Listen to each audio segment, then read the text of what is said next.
ವಾಲ್ಮೀಕಿ ಸಮಾಜಕ್ಕೆ ಅವಮಾನ ಮಾಡುವ ರಮೇಶ್ ಕತ್ತಿಗೆ, ಜಾತಿ ನಿಂದನೆ ಮಾಡುವ ರಮೇಶ್ ಕತ್ತಿಗೆ.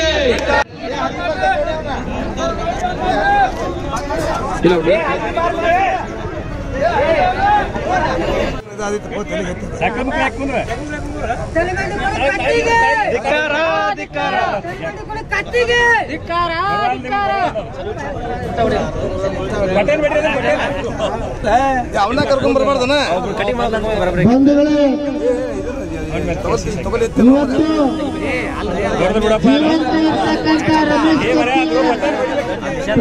ಸಾರ್ವಜನಿಕವಾಗಿ ವಾಲ್ಮೀಕಿ ಬೇಡ ನಾಯಕ ಜನಾಂಗಕ್ಕೆ ಅವಾಚ್ಯ ಶಬ್ದಗಳಿಂದ ಬೈದು ಜಾತಿ ನಿಂದನೆ ಮಾಡಿ ವಾಲ್ಮೀಕಿ ಬೇಡ ನಾಯಕ ಜನಾಂಗಕ್ಕೆ ಅವಮಾನಿಸಿದ್ದು ಇದರ ವಿಡಿಯೋ ಸಾಮಾಜಿಕ ಜಾಲತಾಣದಲ್ಲಿ ಹರಿದಾಡುತ್ತಿದೆ.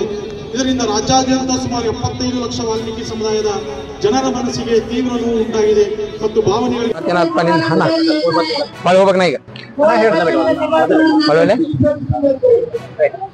ಇವತ್ತಿನ ದಿವಸ ಜಿಲ್ಲಾಧಿಕಾರಿಗಳ ಕಚೇರಿ ಮುಂದೆ ಪ್ರತಿಭಟನೆಯನ್ನು ಮಾಡ್ತಾ ಇದ್ದೀವಿ. ವಿಷಯ ಮೊನ್ನೆ ದಿನ ಬೆಳಗಾವಿಯಲ್ಲಿ ಚಿಕ್ಕೋಡಿಯ ಹಿಂದಿನ ಸಂಸದರಾಗಿರುವಂತಹ ರಮೇಶ್ ಕತ್ತಿ ಅವರು ಏನು ವಾಲ್ಮೀಕಿ ಸಮಾಜದ ಬಗ್ಗೆ ಬ್ಯಾಡ್ರು ಸುಳ್ಳು ಮಕ್ಕಳು ಅನ್ನುವಂಥ ಪದ ಬಳಕೆ ಮಾಡಿ ಜಾತಿ ನಿಂದನೆಯನ್ನು ಮಾಡಿದ್ದಾರೆ. ಅವರ ವಿರುದ್ಧ ಇವತ್ತಿನ ದಿವಸ ಪ್ರತಿಭಟನೆಯನ್ನು ಮಾಡ್ತಾ ಇದ್ದೀವಿ. ಪ್ರತಿಭಟನೆ ಇವತ್ತಿನ ದಿವಸ ಜಿಲ್ಲಾಧಿಕಾರಿಗಳ ಕಚೇರಿ ಮುಂದೆ ಸರ್ಕಲ್ ಹಾಕಿ ಮಾಡ್ತಾ ಇದ್ದೀವಿ. ಬಾಗಲಕೋಟೆಯಲ್ಲಿ ಜಿಲ್ಲಾ ಉಸ್ತುವಾರಿ ಸಚಿವರು ಅದಾರ ಅನ್ನುವಂಥ ವಿಷಯ ಗೊತ್ತಾಗಿದೆ. ಅವರು ಮತ್ತು ಜಿಲ್ಲಾಧಿಕಾರಿಗಳು ಬಂದು ನಮ್ಮ ಮನವಿಯನ್ನು ಸ್ವೀಕಾರ ಮಾಡಬೇಕು. ಇಲ್ಲದೇ ಇದ್ರೆ ನಾವೆಲ್ಲರೂ ಕೂಡ ಇನ್ನೂ ಉಗ್ರ ಹೋರಾಟವನ್ನ ಮಾಡ್ತೀವಿ. ಇವತ್ತಿನ ದಿವಸ ಅವ್ರದ್ದು ಅಸ್ಥಿ ಮಾಡಿ ಅವ್ರದೇ ಒಂದು ಶವನ ಮಾಡಿ ನಾವು ಹೊತ್ಕೊಂಡ್ಬಂದು ಅವ್ರನ್ನ ದಹನ ಮಾಡಿದ್ದೀವಿ.